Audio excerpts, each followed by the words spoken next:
Shalom à tous les frères et toutes les sœurs d'ici et d'ailleurs. Que la grâce, la miséricorde, la bonté de notre Seigneur et Sauveur Jésus-Christ surabonde dans la vie de tout un chacun de nous. Je suis là ce matin pour me prononcer sur un sujet pour rectifier, ramener à l'ordre les faussaires, les déviationnistes, appelés à tort pasteurs, clergés et leaders religieux. Parce que nous constatons avec un triste décor planté par cette mafia organisée venue tout droit de l'enfer pour exploiter le peuple, une stratégie très subtile. Et cette stratégie qui est d'écarter l'ordre de mission donné par le Seigneur Jésus-Christ, qui est de prêcher l'évangile. Et celui qui croirait qu'il sera baptisé sera sauvé. Cet ordre-là a été écarté aujourd'hui. Je vais vous expliquer. Suivez-moi jusqu'à la fin et vous allez comprendre ce que je vais dire. L'ordre divin donné par le Seigneur Jésus-Christ a été écarté par ces mafieux qui se livrent à une activité de mouvement des oiseaux masse-mille au plan spirituel, du marivaudage spirituel. Et tout cela à cause de l'argent. Tout cela à cause de remplir les poches. Et l'intérêt visé par le Seigneur Jésus-Christ en donnant l'ordre de mission à nos pères, les apôtres, qui est notre héritage dans l'ordre de mission, a été écarté, a été balayé par ces guides religieux pour implanter eux-mêmes en lieu et place de cette vérité du Seigneur leur propre manière de faire les choses. C'est le premier point sur lequel je vais me prononcer ce matin. Le deuxième point, c'est la ruse utilisée par ce vampire qui pour nous est une véritable machine compresseur déroulée par Satan pour appauvrir l'Africain et l'homme croyant qui aime tant Dieu, qui veut suivre le chemin de la vérité pour hériter la vie de Dieu. Cette stratégie, je vais me prononcer là-dessus. Et conclusion, le troisième point bien sûr, c'est le scandale qu'on a assisté cette semaine-là sur les réseaux sociaux dans une ville de Côte d'Ivoire où la tête d'une statue a été coupée par un inconnu et cela est devenu un scandale. Mais pourquoi est-ce que la coupure de la tête d'une statue crée tant d'engouement, tant de troubles et de scandales, alors que quand hier la tête d'un chantre a été coupée par un voyou déguisé en costume de pasteur, n'a pas indigné ses guides religieux et leaders paroissiaux pour tenir une déclaration collective pour dénoncer ce fait barbare, criminel, sanguinaire, cruel qui s'introduit dans l'église alors que c'est là le lieu de paix et de repos pour les âmes poursuivies et combattues par l'ennemi. Pourquoi cela n'a pas été dénoncé? Je me prononcerai là-dessus. Quel intérêt les gens gagnent tant dans une statue au point qu'ils mobilisent même les autorités de la ville pour se plaindre? Voici les trois points sur lesquels je vais me prononcer. Et à la fin, je vais annoncer ce samedi-là que je serai à Vavois, une ville qui est à 50 km de Daloa, où la population s'est massivement mobilisée pour recevoir la révolution chrétienne. Nous y serons pour implanter là-bas une base et lancer un vibrant appel à tous nos frères, toutes nos sœurs qui sont à Vavois et alentour de nous attendre. Nous viendrons avec la bonne nouvelle, pas les sensations, mais l'évangile authentique de Christ. Et je vais vous indiquer le lieu dans la dite ville où le rassemblement aura lieu pour le samedi et dimanche. Je commence par le premier point. L'ordre donné par le Seigneur Jésus-Christ lorsqu'il devait quitter la terre des hommes, après sa résurrection, à nos pères les apôtres, était de prêcher la bonne nouvelle à toute la création. Nous lisons même le passage. Matthieu 28. Matthieu 28, le verset 19 à 20. 19 à 20. Et Marc chapitre 16, le verset 15 à 16. On va lire ces deux passages. Et vous-même, à vous qui participez à ces rassemblements de ces vendeurs d'illusions, quand il vient de venir, oh, du jamais vu au monde, Mais qu'est-ce qu'on n'a pas encore vu dans ce monde? Qu'est-ce qu'on n'a pas encore vu? Les 5 choses que Dieu n'a jamais faites. Donc c'est toi qui as rappelé ça à Dieu. Je parle non pas pour ces gens-là parce qu'ils ont vendu leur âme à Satan, au diable. Mais je parle à cause des nôtres qui sont tenus dans ces filets de ces ouvriers de malheur pour les délivrer, pour leur communiquer la vérité de Dieu, afin que nos frères et nos sœurs qui sont pris dans ces filets de Satan-là puissent revenir à la vérité de Dieu. Parce que Dieu a ses enfants dans tous ces milieux-là et ces cellules doivent sortir de là-bas. Quand je parle, d'autres, ça vous dit, on va corriger, je dis, vous savez ce qu'on appelle correction? La correction là, c'est quand on dit 1 plus 1 égale à 2 et quelqu'un écrit 1 plus 1 égale à 1,3. Alors l'homme qui vient corriger là, il vient pour dire non, on ne dit pas 1 plus 1 égale 1,3, mais dit 1 plus 1 égale à 2. C'est ça la correction. Mais on prend mon nom comme un moyen de chantage, de marchandage. Parce que là où le nom de Jésus est prononcé, les gens vont aller voir. Lui, il a répondu à Gédéon. Mais vous n'avez pas besoin de vous cacher derrière les réseaux sociaux pour me répondre. À chaque fois que je me déplace, je vous annonce, je vous informe. Moi, je n'ai pas besoin de répondre à vos invitations. Mais c'est vous qui êtes dérangé par ce que j'ai fait, qui voulez me corriger. Mais trouvez-moi là où je suis.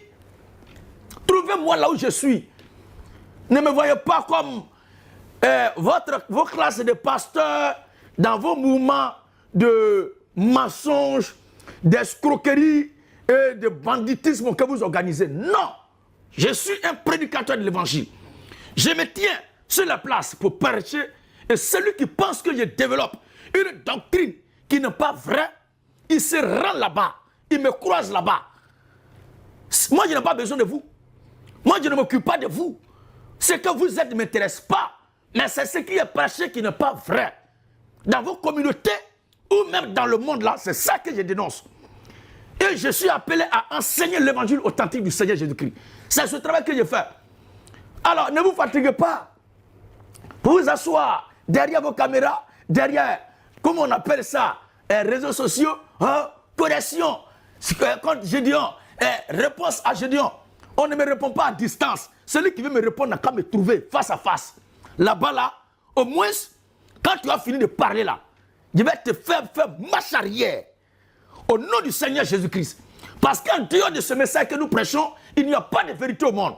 Il n'y a pas autre réalité au monde. La seule voie par excellence par laquelle l'humain est soucieux pour le salut de son âme doit passer pour hériter le ciel, c'est ce message-là. Et c'est ça qui est la vérité.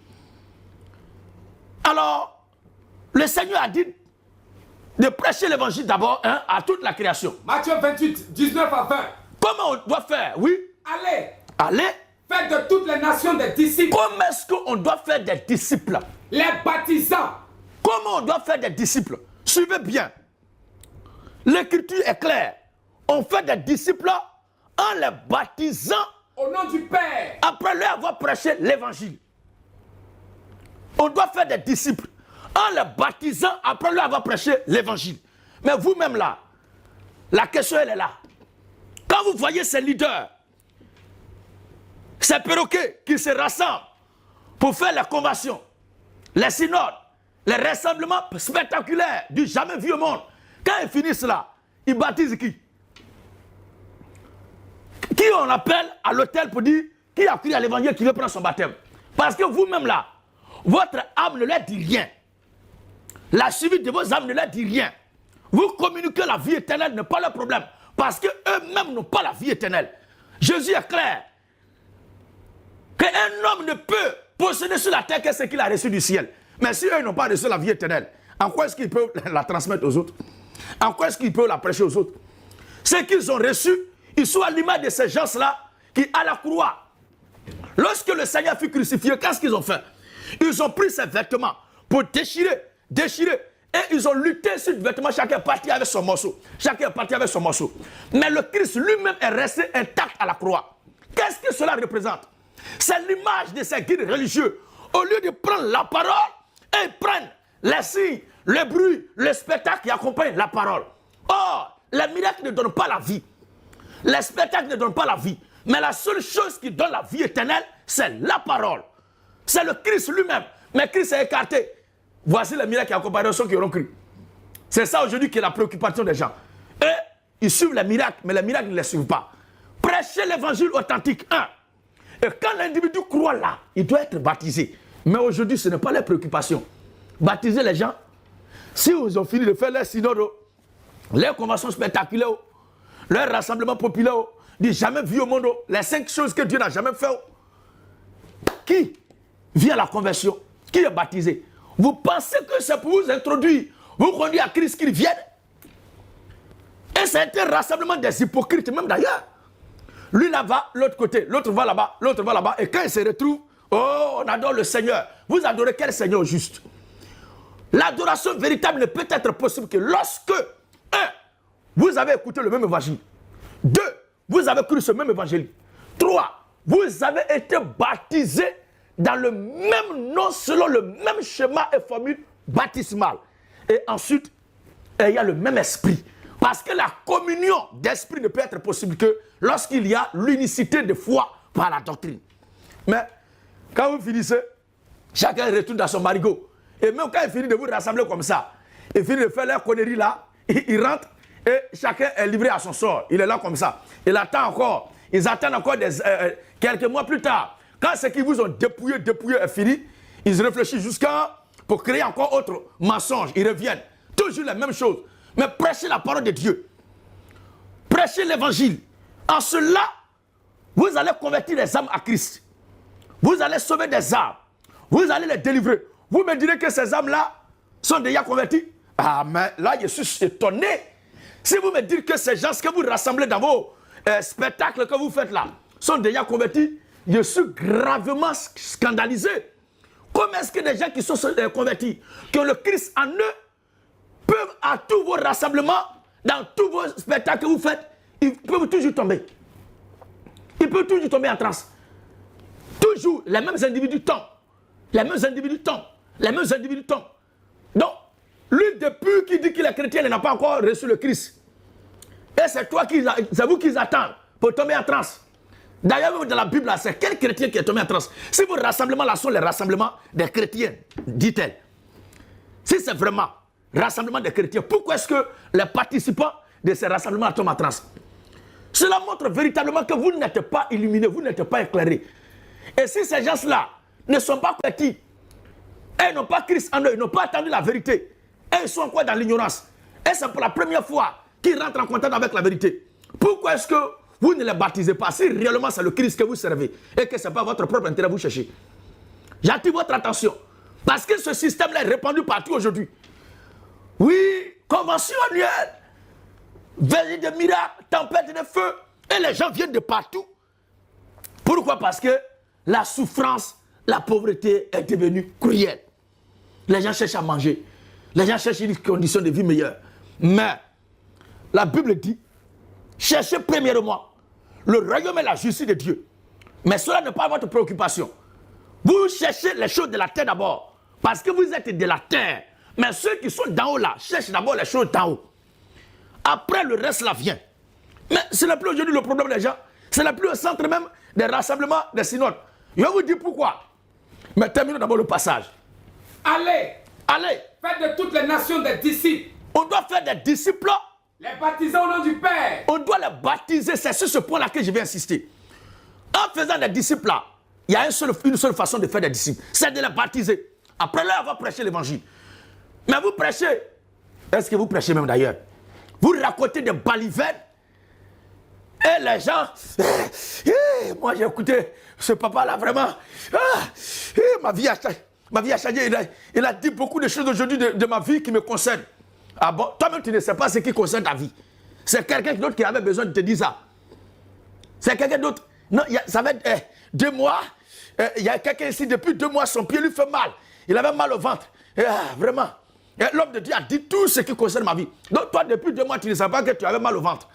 C'est quelqu'un qui a besoin de te dire ça, c'est son appel parole de Dieu. C'est ça le journaliste. Le journalisme spirituel, ça n'a rien à voir avec la prophétie. C'est le maraboutage. Allez-y en même temps consulter Baye. Allez-y en Inde. Allez-y en Birmanie. Allez-y en Chine. il y a les Oulgues là-bas qui sont allés en Pérou. Et ils sont spécialisés dans ça. Ils vont vous regarder décrire toute votre vie. Mais au-delà de ça, là, quel est ton sort après ta mort? C'est la question fondamentale. C'est pas à cause de ça que Jésus est venu sur terre. Jésus est venu sur terre pour sauver les âmes. Après leur avoir prêché l'évangile, ces âmes-là doivent être baptisées. C'est pourquoi lui-même a donné l'ordre de baptiser ceux qui croient. Mais on ne comprend plus rien.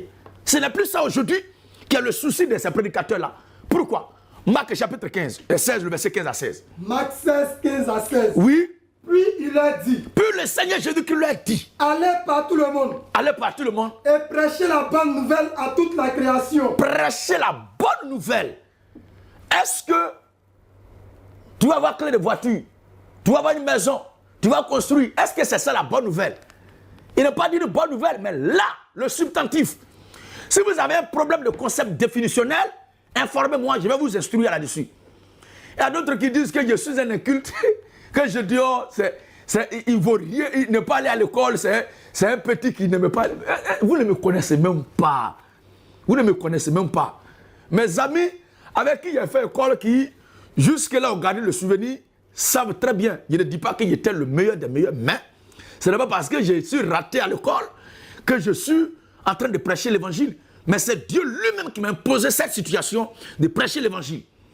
Alors, si vous avez un problème de concept définitionnel, par rapport à la vérité, à la bonne nouvelle, je vais vous aider. Signalez-vous simplement, on va vous aider. Sinon, la bonne nouvelle, n'est pas ta vie va changer. Ne pas tu veux te marier via Jésus, ne pas tu veux travailler via Jésus, ne pas t'en faire des miracles. Même le Seigneur Jésus-Christ lui-même a mis en cause des gens qui ont fait miracle, leur destinée éternelle. Pour entrer en sa présence, là, il a mis en cause, il les a rejetés. Lisez bien Matthieu chapitre 7, à partir du verset 21, vous-même vous allez voir. Aujourd'hui, je ne parle pas sur la déconstruction, sur les faux miracles. Je l'avais promis, mais comme il y a eu un incident au plateau, pour le moment, on a gardé la chose au chaud. Mais ça va sortir forcément.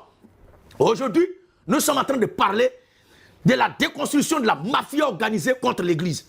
Parce que si on prêche l'évangile, vraiment, si c'est l'évangile qui est prêché dans les rassemblements que les gens font, les âmes qui viennent là devaient être baptisées pour que ces âmes soient introduites en Christ, pour que l'Église devienne grande et que la famille chrétienne grandisse. Mais cela n'est pas leur travail. C'est pourquoi ils appellent cela une organisation mafieuse contre l'Église.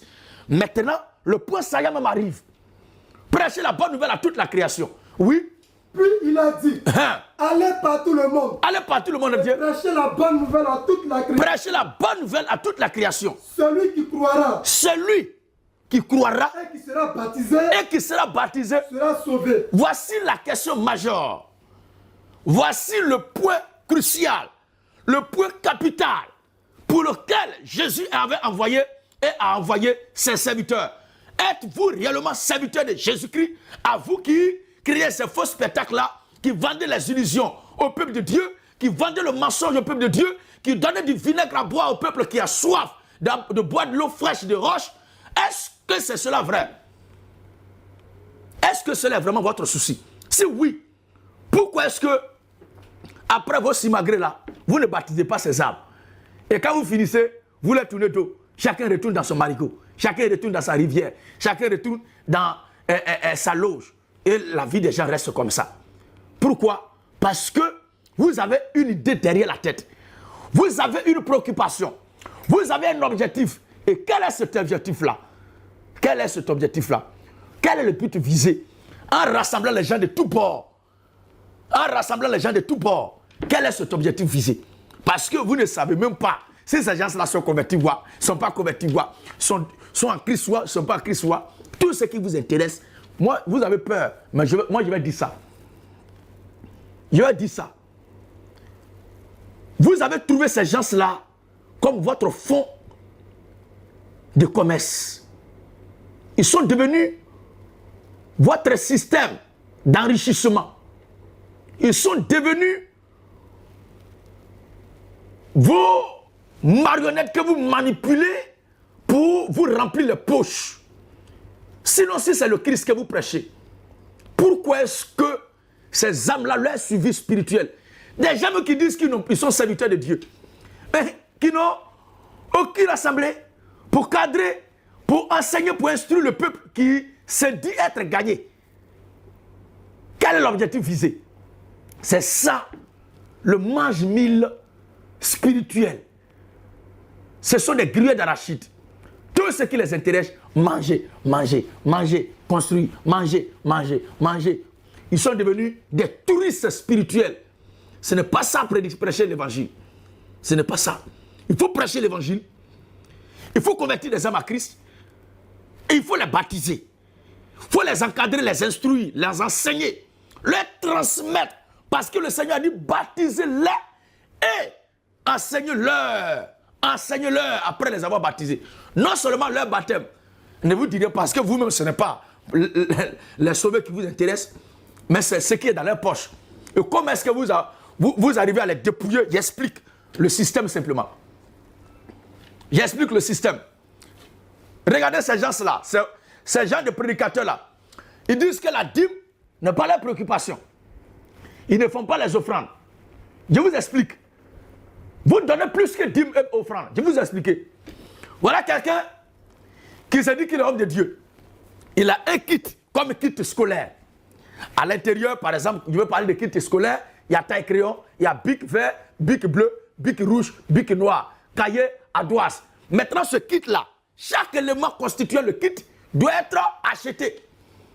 Et d'ailleurs même, pour aller te faire consulter, ils appellent ça consultation prophétique.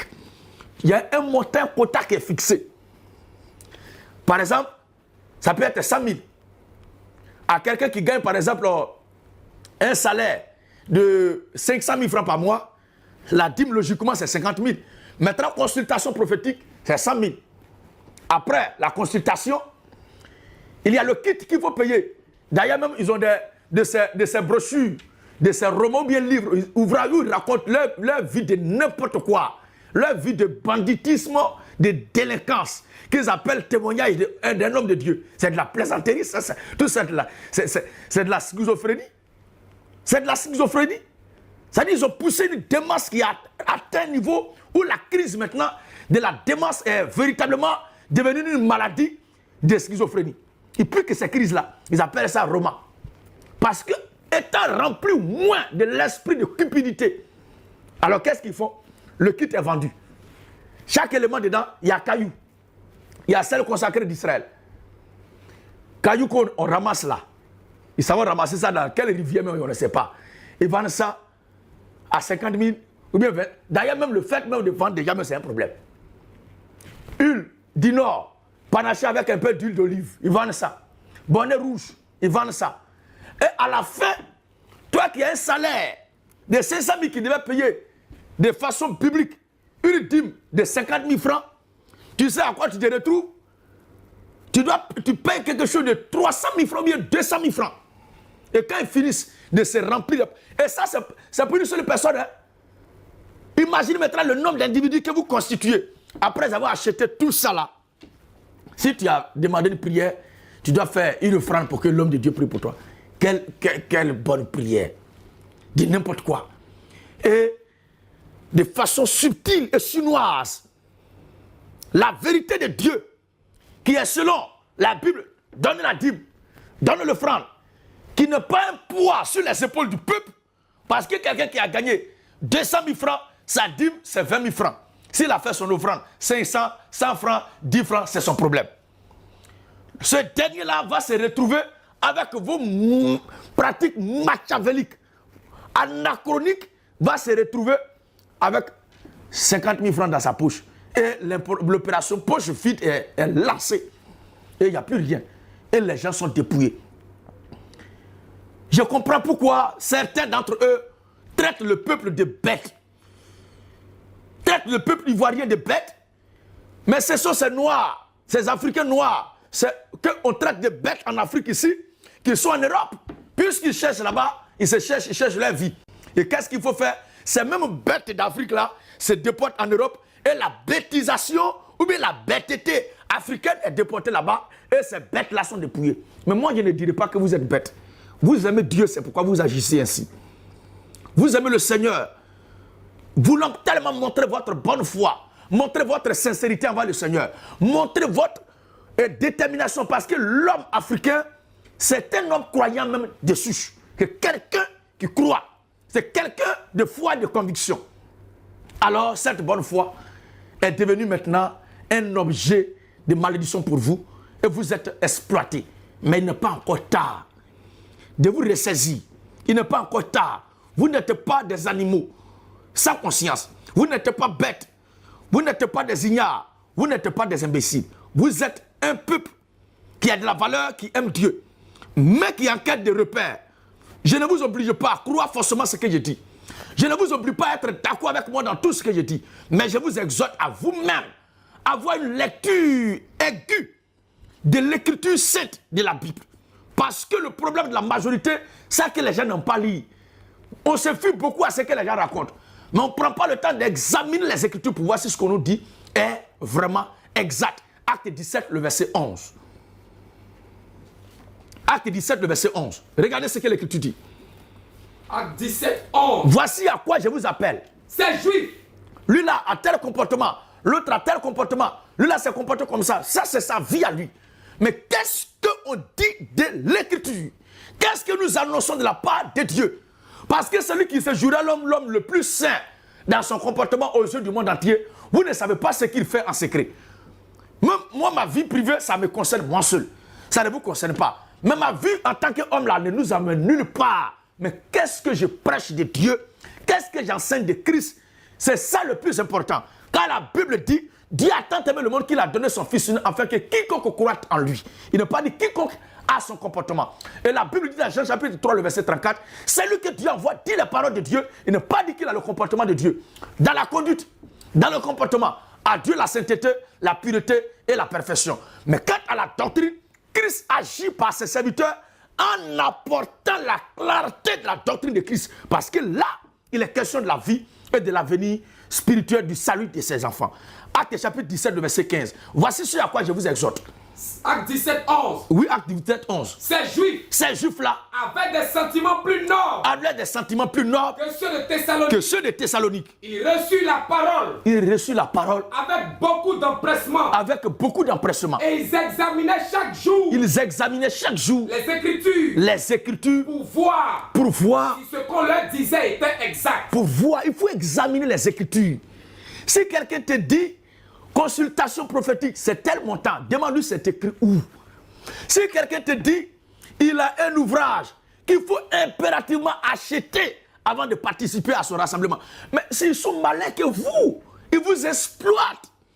S'il y a 300 personnes qui doivent participer à un rassemblement et chacun doit payer le document maudit dans lequel on raconte les balivernes qui ne sont pas l'évangile, mais la vie d'un bandit, un délinquant, on doit acheter à 100 000, 100 000. Si on est 100 000, on est 100 personnes, vous savez déjà combien? Imaginez vous-même. Et après ça, toi qui as acheté ce document-là, tu es payé à 400 000 francs. C'est-à-dire, c'est le double de ta dîme que tu viens de payer d'abord avant de mettre ton pied dans la salle. Et quand tu rentres là-bas, il y a le kit maintenant à acheter. Et chaque élément du kit, de façon détaillée, doit être payé.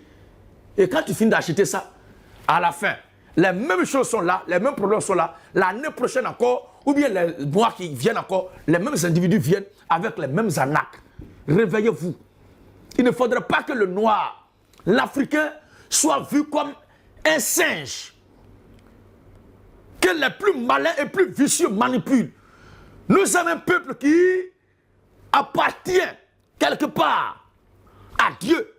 Nous avons été créés par Dieu. Et Dieu a un intérêt, une carte majeure à jouer avec le continent africain. Je parlerai sur ça. Le message du peuple de Cab. La position du peuple de Cab. Moi, je suis un Kamite, mais je suis chrétien. Je dis Kamite en tant qu'Africain, mais chrétien par ma confession de foi. Parce que je viens de l'éternité, c'est là-bas que je me retrouve. Je dis Kamite parce que je suis descendance de Cab. C'est pour ça. Mais je ne parle pas de la secte ou de la branche panafricaine appelée Kamite. Non, ce n'est pas de ça qu'il est question. Les Kamites eux-mêmes sont égarés dans ce qu'ils font. Ils sont embrouillés en eux-mêmes. Ils prennent la Bible comme la cible de leur combat. Mais la Bible n'est pas mauvaise. C'est ceux qui utilisent la Bible pour vous parler qui sont le problème. Ce sont eux qui vous traitent d'animaux sauvages, qui vous traitent de bêtes, parce qu'ils vous prennent comme des instruments à exploiter pour s'enrichir et remplir les poches. Sinon, personne ne vous force à accepter, à avaler de telles âneries. Ce n'est pas la Bible qui vous a dit cela. Mais ce sont eux, les utilisateurs de la Bible, qui instrumentalisent la Bible pour vous assujettir. C'est pour cela que je suis en train de parler pour que vos consciences se réveillent. La Bible n'a rien de mal en elle-même. La Bible n'est pas venue contre l'homme noir. Mais la Bible, au contraire, est venue pour nous donner les repères qui nous sont siennes pour que nous retournons à nos origines. Pour que nous retournons là où nous sommes quittés d'auprès de Dieu. Parce que qu'on le veut ou pas, nous sommes tous la descendance, la postérité de Adam. Nous sommes les Adamites. Et à Adam, qui est notre père, il appartient à Dieu, nous devons retourner là-bas. Mais il y a d'autres aussi qui n'appartiennent pas à Dieu, on ne peut rien faire pour eux. Mais je parle pour ceux qui sont de Dieu. Pour aller vers la conclusion. Donc, ces rencontres-là sont organisées simplement pour se remplir les poches. C'est pourquoi eux-mêmes, ils appellent ces rencontres-là rencontres et partage. On partage quoi? Ce n'est pas le Christ qui est partagé. Mais c'est vos biens-là qui partagent entre eux. C'est ce qui est dans vos poches qui partagent entre eux. C'est pour vous escroquer qu'ils organisent ces rencontres et partages-là. Non, raconte des temps au Félicia, raconte des temps dans tel, raconte des temps dans tel. Et à la fin, quand on écoute jusqu'à rien de bon. Rien de bon. Dieu me dit. Vous êtes comment Dieu vous parle à tout moment. Même Jésus-Christ lui-même qui est la plénitude de la divinité, le ciel ne lui parlait pas comme ça à tout moment. Quelques rares fois. Mais vous, à tout moment, Dieu me parle ce matin. Dieu vous parle à tout moment. Et quand on vous écoute, c'est l'esprit de vos aïeux qui sont morts là, qui sont en train de raconter des bêtises. Ce n'est pas de Christ que vous parlez. Pour passer à ce point-là, regardez ce que la Bible dit dans Galates chapitre 1, le verset 6 à 9. C'est l'évangile d'escroquerie. Il vous organise, il vous mobilise pour vous dépouiller. Il vous évalue en chiffres d'affaires. Ce n'est pas un nombre des âmes qui viennent en Christ. Non. Si c'était le cas, ils allaient annoncer le nombre de personnes converties après le baptême d'eau. Ce n'est pas ça. Oui, frère. Galates 1, 6 à 9. 2 Timothée chapitre 2, le verset 5, 1 à 5. Je m'étonne que vous vous détournez si promptement. Je m'étonne que vous vous détournez si promptement. De celui qui vous a appelé par la grâce de Christ. De celui qui vous a appelé par la grâce de Christ. Pour passer à un autre évangile. Voici qui est clair. Les gens sont passés à un autre évangile. L'évangile de Christ, tel qu'il a été laissé à nos pères, les apôtres, a été écarté. Qui est de prêcher, baptiser les gens qui ont cru, ce n'est plus ça. Mais on vous rassemble comme des chèvres qu'on doit extraire le lait. Comme des vaches plutôt qu'on doit extraire le lait. Et vous retournez dépouillé et vous retournez à la maison avec des illusions dans les sacs. Les gens se fatiguent. Parce qu'en m'attaquant, je serai découragé. Moi, je parle de Christ. C'est pourquoi ma force est toujours renouvelée. Mais vous parlez de moi. Je suis un homme, je ne peux pas renouveler votre force. Je ne peux pas renouveler votre énergie. Vous serez soufflé en voulant me poursuivre. Parole dans parole seulement. Vous allez sentir ce qui est appelé le vrai feu divin. Vous serez dépouillé de toutes ces bêtises que vous appelez onction ou bien parole de Dieu. Ce n'est pas de Dieu que vous parlez, c'est de l'arnaque. Ce n'est pas bon. Oui, frère, vous êtes passé à un autre évangile. Mais la Bible dit quoi? Non pas qu'il y ait un autre évangile. Mais il y a des gens qui vous troublent. Les gens qui vous troublent. Et qui veulent renverser l'évangile de Christ. Oh, l'évangile de Christ dit de baptiser, enseigner. Eux, ils viennent, ils ne prêchent pas Christ. C'est l'argent qui est dans votre poche qui les intéresse. Ils vous évaluent en chiffre d'affaires et pas de baptême, pas de convertis. C'est un autre évangile. C'est l'évangile selon maman. C'est l'évangile selon leur poche. C'est l'évangile selon leur ventre. Ils parlent de leur propre gosier, non pas de Christ. Oui, frère. Mais quand nous-mêmes, qu'un ange du ciel annoncera un autre évangile. Qu'un ange viendrait prêcher un autre évangile. Que celui que nous vous avons prêché. La prochaine vidéo que je vais faire, c'est de ramener au village ces gens-là qui sont rentrés en brousse. Parce que pour moi, ils sont rentrés en brousse, sont perdus dans la grande forêt d'Amazonie. Ils sont sans repère. Ils disent que l'apôtre Paul n'a pas marché avec Jésus. Donc ce que Paul dit, on ne doit pas écouter. Ah bon? Ah bon? On ne doit pas écouter Paul? Et c'est toi qu'on doit écouter. Entre toi et Paul, la même là. Qui est mieux même? Des bandits comme ça. Vous mettez l'apostolat d'un loin de Dieu en cause. Quelqu'un qui a parlé de la part du Seigneur, confirmé par les Écritures, qui a écrit. Et quand vous êtes coincé, vous prenez ces écrits pour réciter ça. Paul a dit que. Mais quand ça ne vous arrange pas, Paul n'a pas marché avec Jésus. Donc quand toi tu dois parler de lui, et qu'il y a les tests qui t'arrangent dans ce que tu veux faire là, en ce moment-là, Paul a marché avec Jésus. Maintenant quand il dit des choses qui n'arrangent pas tes bêtises que tu fais, Paul n'a pas marché avec Jésus. Mais il va ramener ceux qui vous suivent là. Il va les ramener au village. Ils vont quitter derrière vous dans cette grande forêt profonde. Il va les ramener au village. Je parle des élus de Dieu. Parce que quoi qu'il en soit, forcément, ce qui est pour là va forcément attirer des mouches. Ça, on ne peut pas empêcher ça. Ça, ce n'est pas mon combat, ça. On ne peut pas mettre fin au ministère de l'iniquité. Mais on va mettre fin à l'égarement des élus de Dieu. C'est ce que nous sommes en train de faire. Oui, frère, vas-y. Mais quand nous-mêmes, qu'un ange du ciel annoncera notre évangile, qu'un ange du ciel va annoncer notre évangile, que celui que nous vous avons prêché, que celui que nous vous avons prêché, qu'il soit anathème, qu'il soit maudit. Donc il y a les gens qui sont déjà placés sous la malédiction. À nos frères, à nos sœurs, de prendre la responsabilité de ne pas suivre ces gens-là. Eux ne pêchent pas dans ce qu'ils sont en train de faire parce qu'ils accomplissent la mission noble des citoyens dits de l'enfer pour retourner à leur Dieu. Mais à vous qui appartenez à Dieu, réveillez-vous. Revenez à vous-même. Ce n'est pas ce que le Seigneur avait prescrit. Dans la Bible, il y a deux facteurs. Dans les jours à venir, je parlerai de ça. Sur la dîme et les offrandes. Pas comme la dernière fois, parce qu'il y a d'autres doctrines qui disent on n'a pas payé la dîme. On n'a pas payé la dîme. Mais ce qu'ils font, c'est pire, même que dîme. Ce n'est pas vrai. Il y a deux options de la Bible entre la dîme et l'autre option. Je vais présenter la chose. Soit tu es pour la dîme, soit tu es pour l'autre option. Mais je crois que la dîme est plus légère et va alléger votre douleur et votre tâche que l'autre facette. Je vais présenter ces deux-là. Et toi-même, tu verras dans quoi aussi tu te trouves. Comment ça? Il n'y a pas de dîme offrande, mais c'est autre chose. Mais quelqu'un qui a vendu caillou, qui l'a ramassé, s'il te donne un cadeau, qu'est-ce qu'il t'a fait d'extraordinaire? Rien de bon. Il ne t'a rien donné. Il ne t'a rien donné. Comme quelqu'un qui te vend un portable Shintok, qui doit mourir dans 2 heures à 20 000 francs. Et tu dis, ah, c'est moins cher parce qu'il y a toutes les options dedans. Ça t'amène où? Il t'a volé. Ce sont des arnaqueurs. Nous sommes là pour dénoncer, pas pour mettre fin à ça, mais pour dénoncer. Pour que les enfants de Dieu qui sont là-bas quittent là-bas. Parce que depuis la nuit des sangs, malgré ce que Satan fait, Dieu ne l'a pas encore tué. Donc ce n'est pas nous qui allons mettre fin à ça. Nous parlons juste pour que reviennent à la maison nos frères plutôt, et nos soeurs qui sont dans ces liens-là. Oui, frère, vas-y. Nous l'avons dit précédemment. Nous l'avons dit précédemment. Et je le répète à 7 heures. Je le répète à 7 heures. Si quelqu'un vous annonce un autre évangile. Si quelqu'un vous annonce un autre évangile. Que celui que vous avez reçu. Que celui que vous avez reçu. Qu'il soit anathème. Qu'il soit anathème. Qu'il soit maudit. Amen. Donc la malédiction est sur ces gens-là. Mais les enfants de Dieu qui sont égarés ne sont pas maudits. Et ils peuvent revenir à de meilleurs sentiments. Je crois qu'un enfant de Dieu peut être égaré un temps. Je crois qu'un enfant de Dieu peut être égaré la moitié du temps.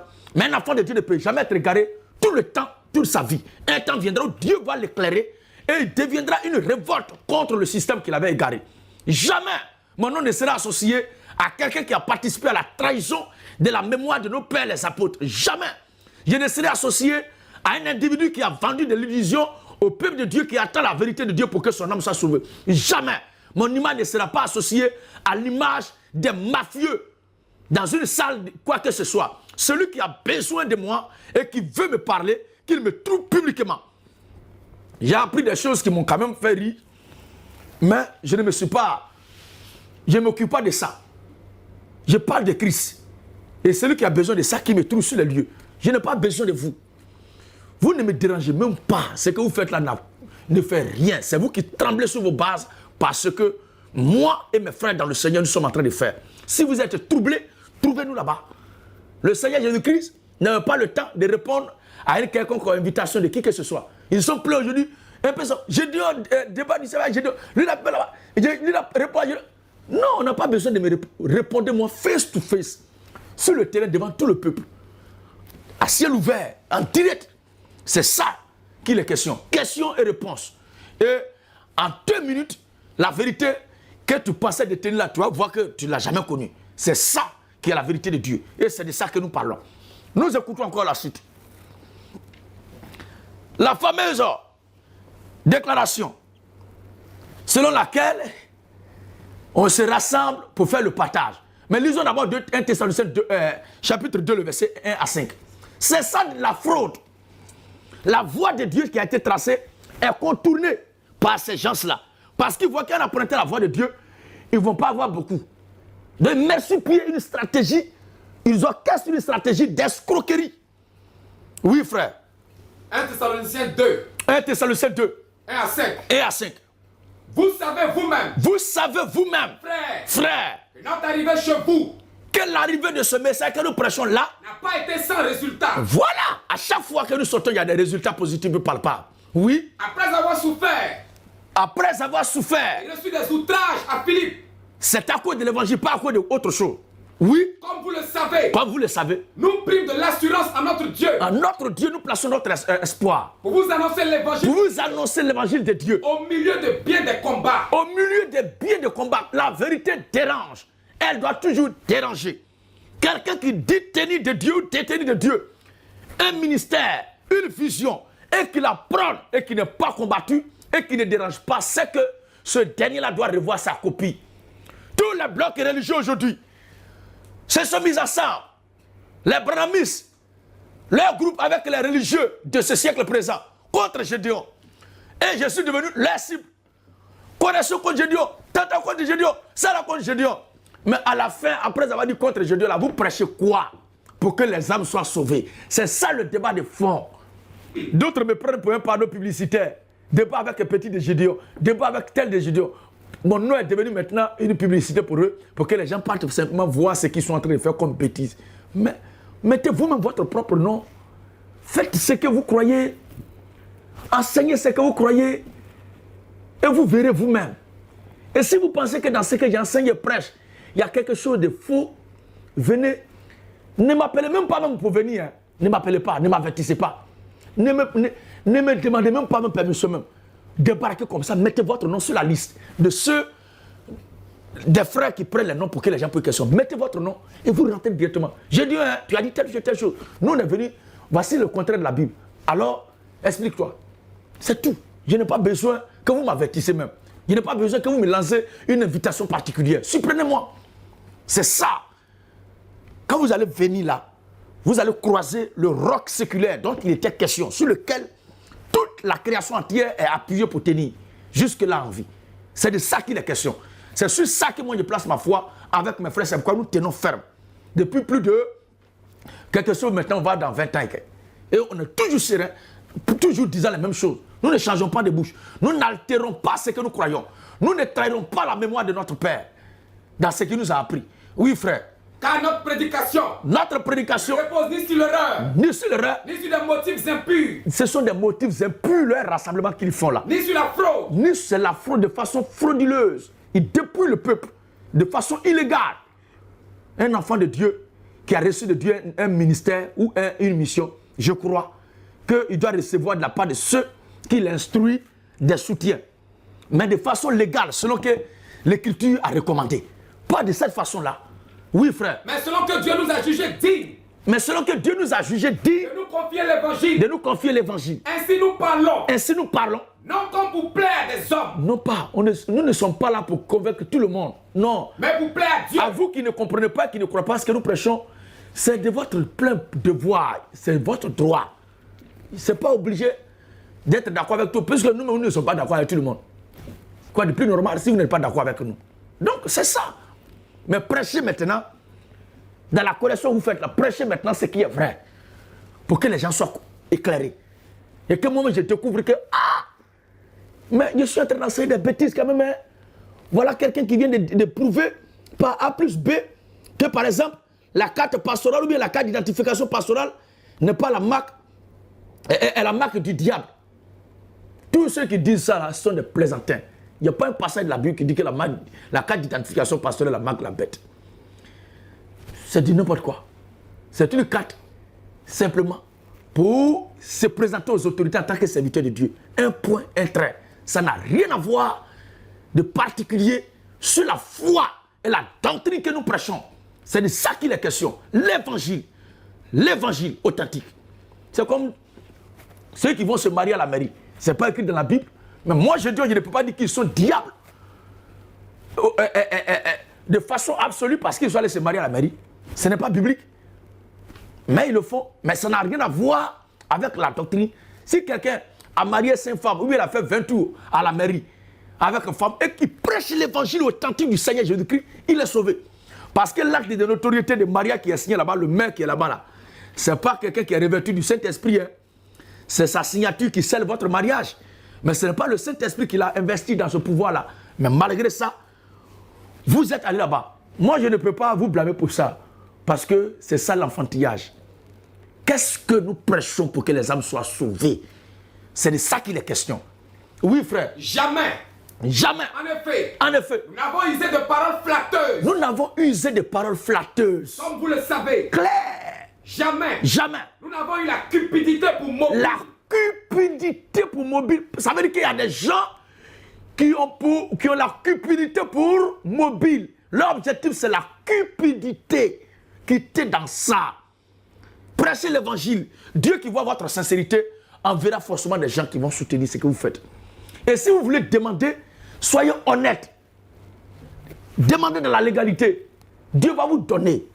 Parce qu'il a dit, demandez, vous recevrez. C'est ça qui est juste. Mais de façon frauduleuse, en disant que les dîmes et les offrandes sont là. On n'a pas besoin de ça. Mais ce que vous faites là, c'est pire. Vous outrepassez pour dépouiller le peuple. Cela n'est pas bon. C'est à cela que je vous appelle. Que Dieu nous bénisse. Le dernier paramètre, et nous allons mettre fin à cet échange de ce jour.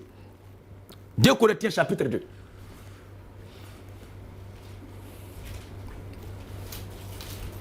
L'Écriture dit de ne pas falsifier l'évangile.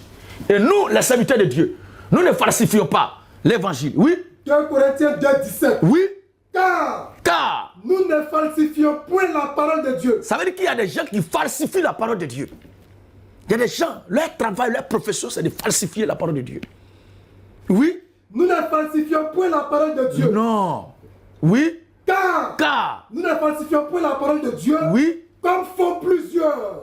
Donc, si on fait la contemplation, on fait la comparaison entre ceux qui ne falsifient pas la parole de Dieu et ceux qui falsifient la parole de Dieu, regardez vous-même comment est-ce que la balance est déséquilibrée totalement. Ceux qui falsifient la parole de Dieu sont beaucoup, en sorte qu'il est dit, comme le font plusieurs.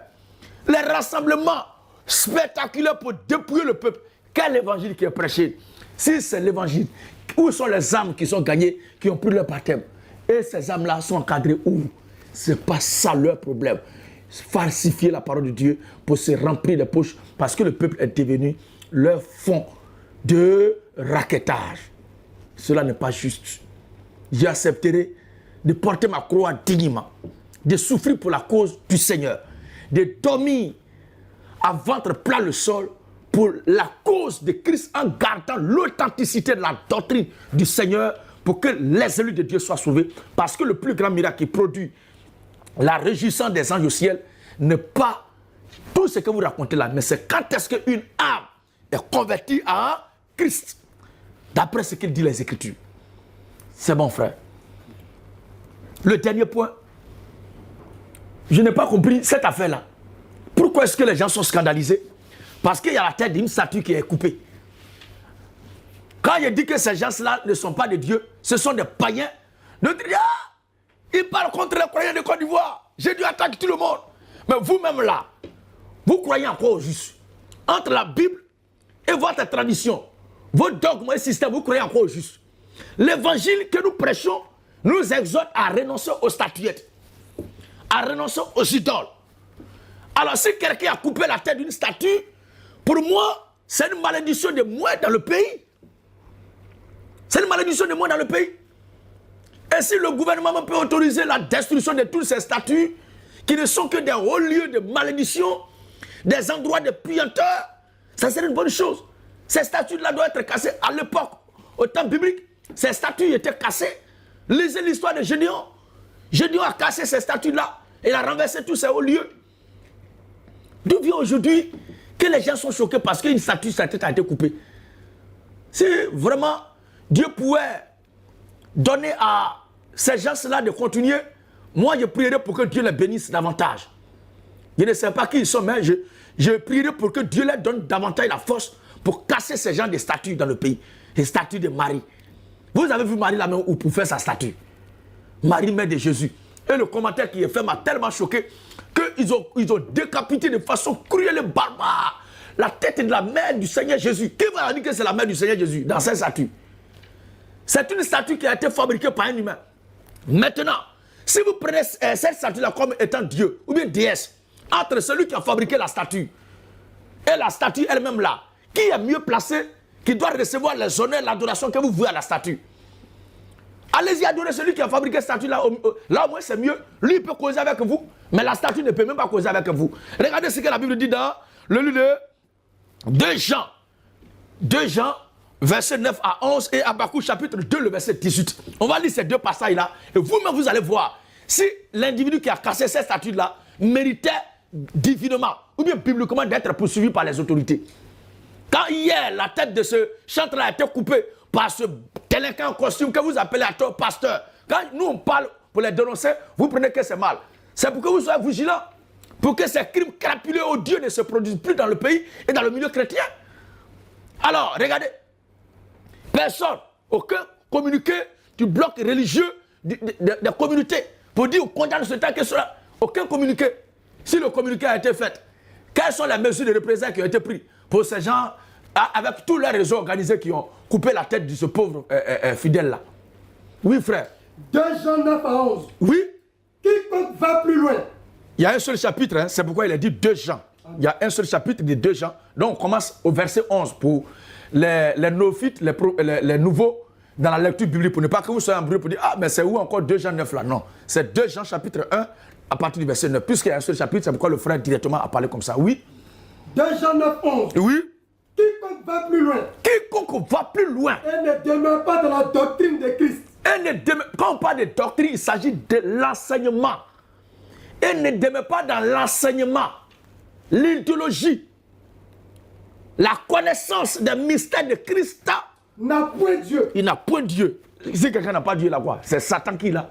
Il est notoire qu'il passe se prostituer avec les statues, avec les rassemblements diaboliques, démoniaques, où l'évangile n'est pas prêché, où ils sont dépouillés.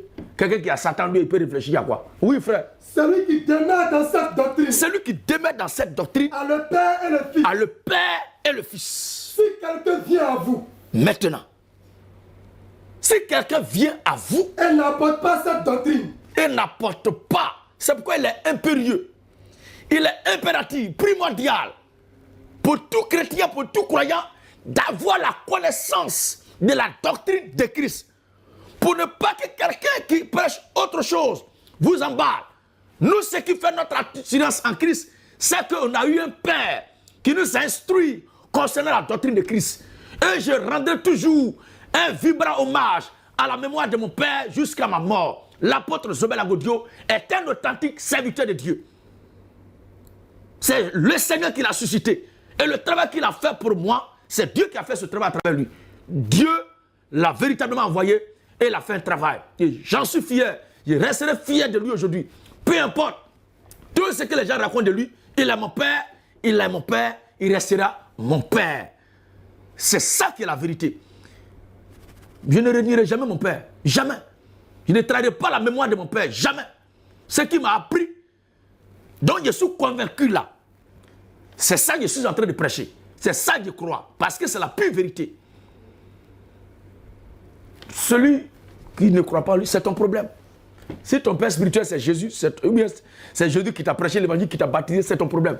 Mais moi, c'est Zobel Agodio qui m'a instruit dans ce qu'il dit là. Quelqu'un qu'un ange vient enseigner la nuit, c'est ton problème. C'est ton droit qu'un ange vienne t'enseigner. Mais la vérité de Dieu qui est ce qu'elle est, va forcément te rattraper. Parce que ce n'est pas comme ça. Oui, frère. Si quelqu'un vient à vous. Alors, je suis fier de mon père Zobel Agodio. C'est un authentique serviteur de Dieu. Je suis très fier de lui. Et je resterai fier de lui jusqu'à ma mort. Oui, frère. Si quelqu'un vient à vous. Si quelqu'un vient à vous. Et n'apporte pas cette doctrine. Et n'apporte pas cette doctrine. Ne le recevez pas dans votre maison. Ne le recevez pas dans votre maison. Et ne lui dites pas salut. Jamais. Car celui qui lui dit salut. Jamais. Ne dis même pas amen à ce qui prêche même. Les gens vous font dans les églises. Donne-moi un amen. Donne-moi un amen. Mais tu dis quoi pour qu'on te donne amen? Est-ce que les amen là, c'est à toi on doit donner ça? Et les gens sont devenus des véritables zombies. Dites amen, les gens disent amen.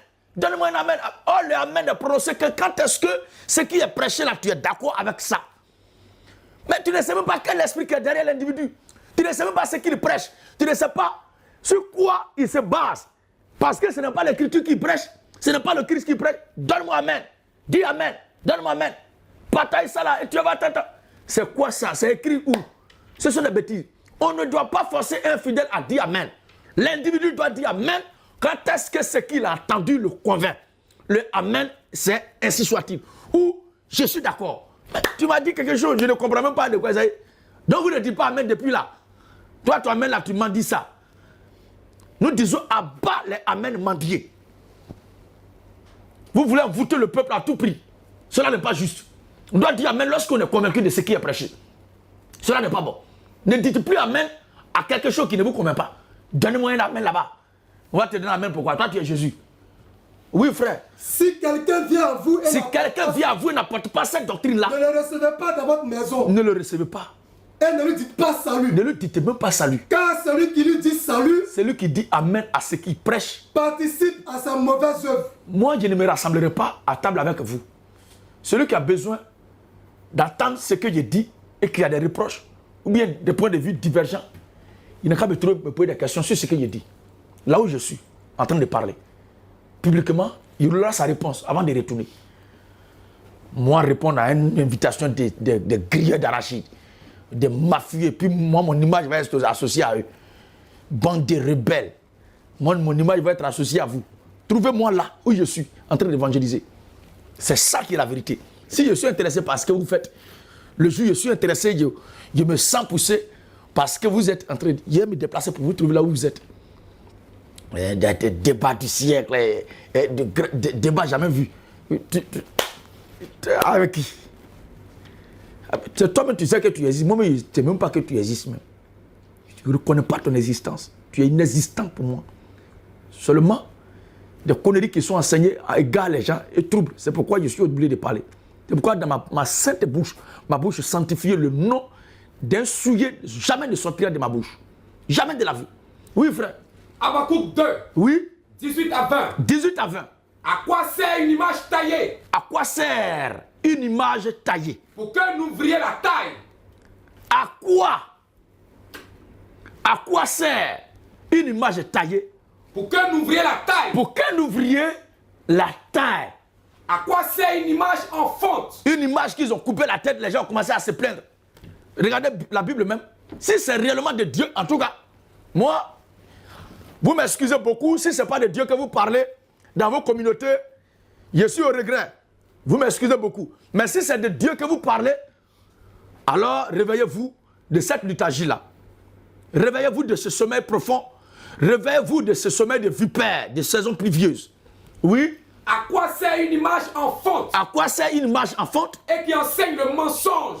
Et qui enseigne le mensonge. Pour que l'ouvrier qui l'a faite. Pour que l'ouvrier qui l'a faite. Place en elle sa confiance. Quelque chose qui a été fabriqué par des humains. On place dans cette image-là la confiance. Les gens sont fiers et ils placent leur confiance en une image. Mais est-ce que l'image-là peut vous répondre? Est-ce que l'image-là peut répondre à votre attente?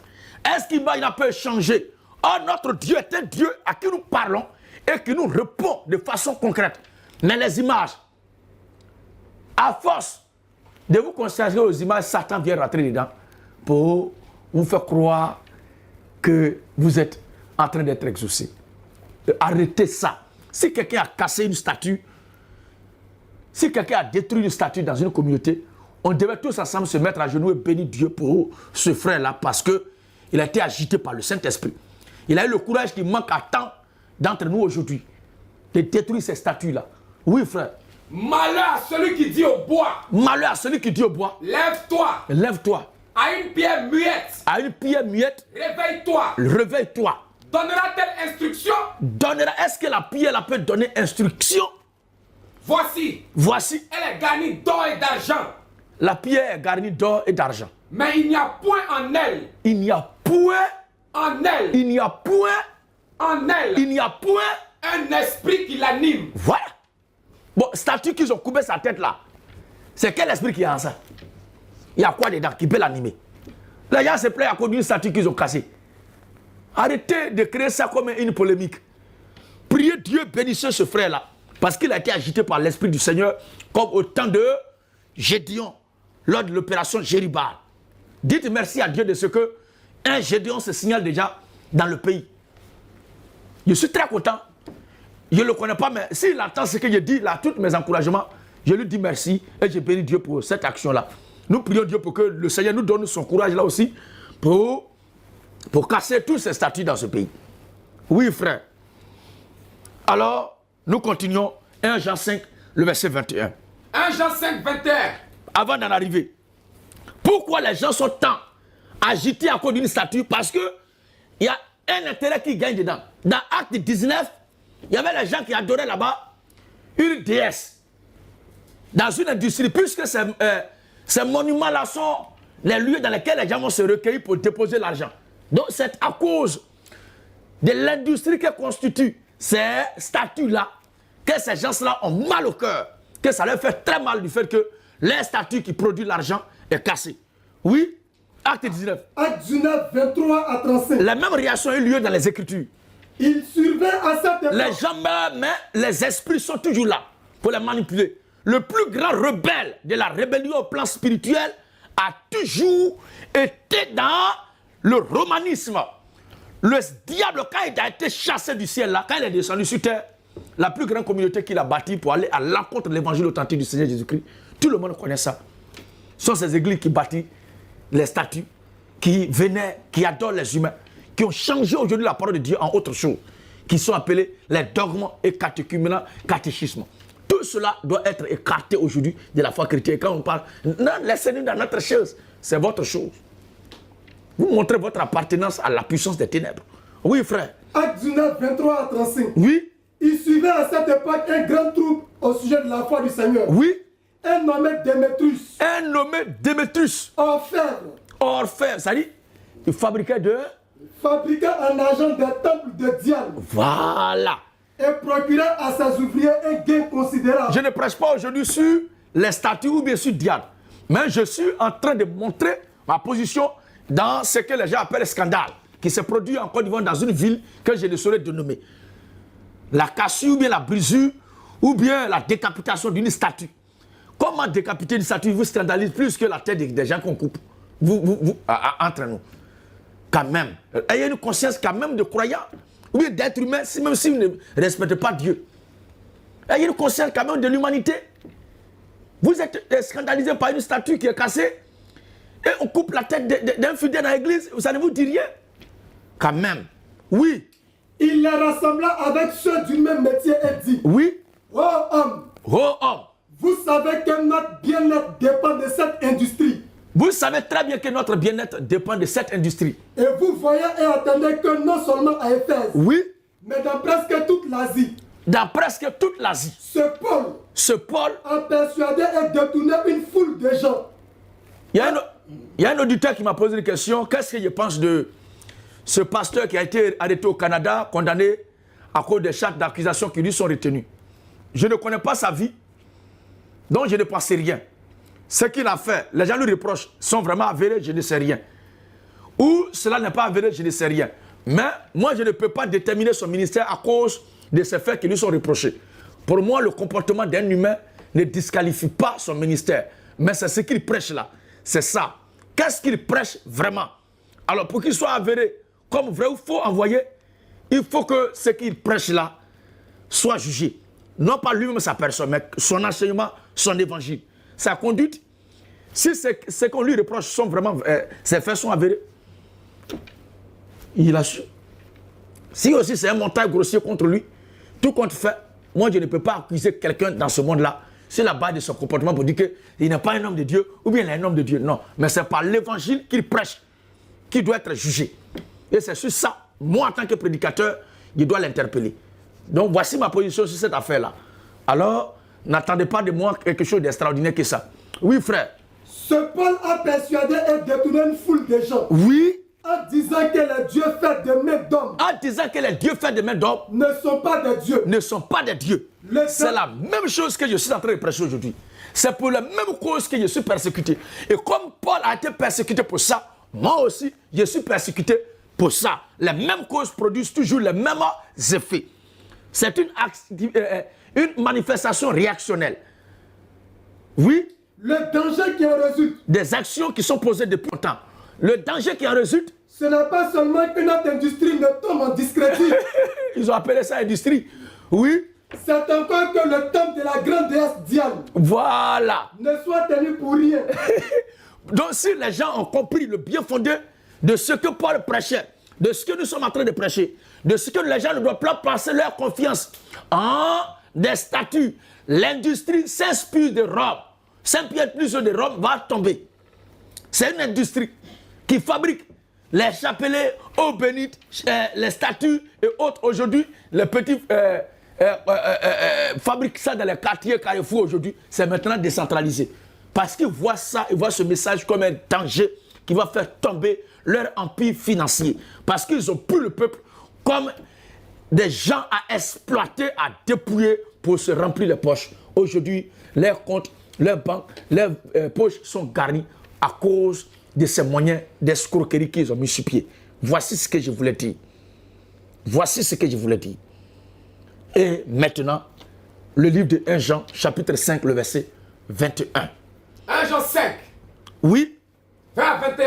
Comme le temps qui m'est réparti est arrivé, lisez-vous à la maison le livre de Actes, chapitre 19, le verset 34 là jusqu'au verset 24 là jusqu'au verset 35. Vous-même, vous allez comprendre les choses dans les moindres détails.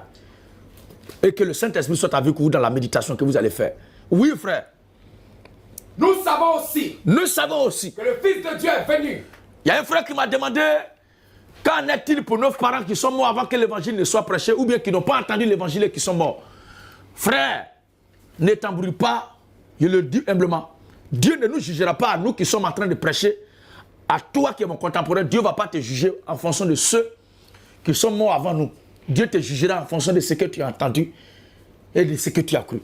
Nos parents qui sont morts avant que l'évangile arrive en Afrique, Dieu seul s'occupera de leur cas. S'ils appartiennent à Dieu, Dieu sauvera ceux qui sont là-bas par prédestination. Ceux qui ne sont pas de Dieu seront condamnés. Parce qu'il y a des gens qui sont prédestinés, Dieu les sauvera par prédestination. C'est ce qu'il voulait te dire sur ce sujet-là. Dieu ne nous a pas établi les juges de ceux qui sont morts. Mais nous sommes prédicateurs de l'évangile pour ceux qui sont vivants. Alors, préoccupe-toi plutôt de comment est-ce que toi-même, tu vas croire l'évangile pour être baptisé, être sauvé. Nos parents qui sont morts, comme moi aussi, mes aïeux païens, ça n'engage que Dieu. Le jour va mourir, Dieu ne va pas nous tenir responsables pour ça. Alors c'est ce qu'il voulait te dire à ce sujet-là. Continue la lecture, frère. Nous savons aussi que, verset 21, c'est lui qui est le Dieu véritable. C'est lui qui est le Dieu véritable. Et la vie éternelle. Oui. Petits enfants, gardez-vous des idoles. Oui, reprends la parole. Là où tu avais commencé. Merci. Merci pour la vigilance. Oui.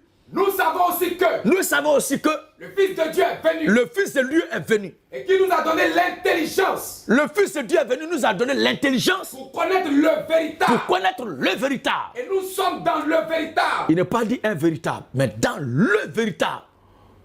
Oui. Et nous sommes dans le véritable. Nous sommes dans le véritable. En son Fils Jésus-Christ.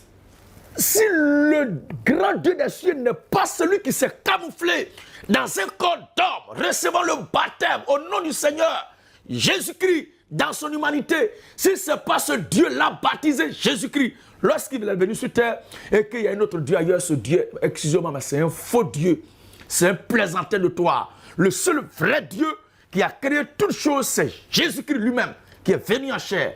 Oui, frère. C'est lui Jésus-Christ. Le Dieu véritable. Qui est le Dieu véritable. Et la vie éternelle. En dehors de Jésus-Christ, il n'y a pas autre Dieu. Le Fils de Dieu est venu. Dieu a pris un corps en d'autres temps pour venir sur terre. C'est pourquoi Fils de Dieu veut dire Dieu dans un corps d'homme pour sauver son peuple.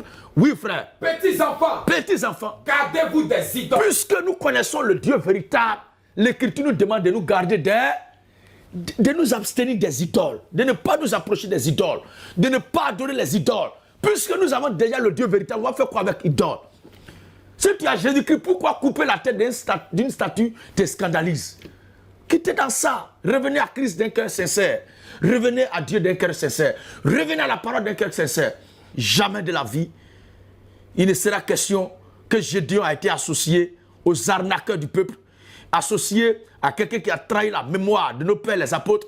Si je dois mourir, je mourrai pour la cause digne du Seigneur Jésus-Christ en portant ma croix, mourant dignement pour la vérité de Dieu, que de vendre mon âme au diable en vendant des illusions au peuple de Dieu pour le garer afin que moi, mon âme soit égarée aussi. Jamais de la vie. Que le Seigneur m'en garde. D'ici là, que la paix du Seigneur soit avec tous. Shalom.